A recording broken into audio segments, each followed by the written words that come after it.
అకి food అంతా చాలా బాగుంది. ఇంకా మేము బయలుదేరతామే, పొద్దున్న స్కూల్ అది ఉంది కదా, వెళ్తాం ఇంకా. అటు చూడు. కీర్తి ఉండండి కీర్తి, ఫుడ్ కర్రీస్ అన్నీ ఉన్నాయి కదా, రైస్ పెట్టేస్తాను, డిన్నర్ చేసేసి వెళ్ళిపోండి కీర్తి, కంప్లీట్ అయిపోతాయి. చూసావిడ అంతా మిగిలిపోయింది తినేళ్ళమంటాను. అసలు ఎందుకు మిగిలిపోయింది దీనికి అర్థం కాదు. ఫుడ్ ఏమో ఘోరంగా వండుతుంది. ఇదే కదా మార్నింగ్ తినమంది, తిన్నాము, అసలు ఏమన్నా బాగుందా?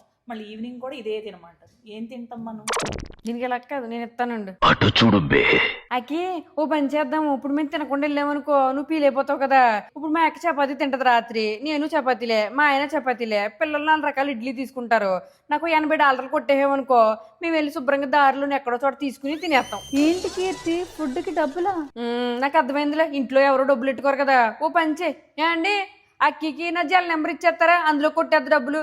మళ్ళీ నీ $80 ఎంపకే మళ్ళీ టిప్ అడుగుతాడు రెస్టారెంట్. ఇప్పుడు గుర్తొచ్చింది, $100 కొట్టేసామనుకో టిప్ ఇచ్చినట్టు ఉంటది నీకు, మేము ప్రశాంతంగా రెస్టారెంట్లో తిన్నామన్న ఫీలింగ్ ఉంటది.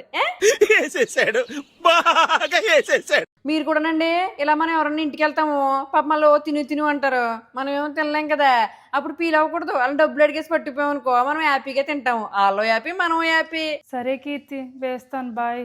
ఏంటి ఇలా కూడా ఉంటారా?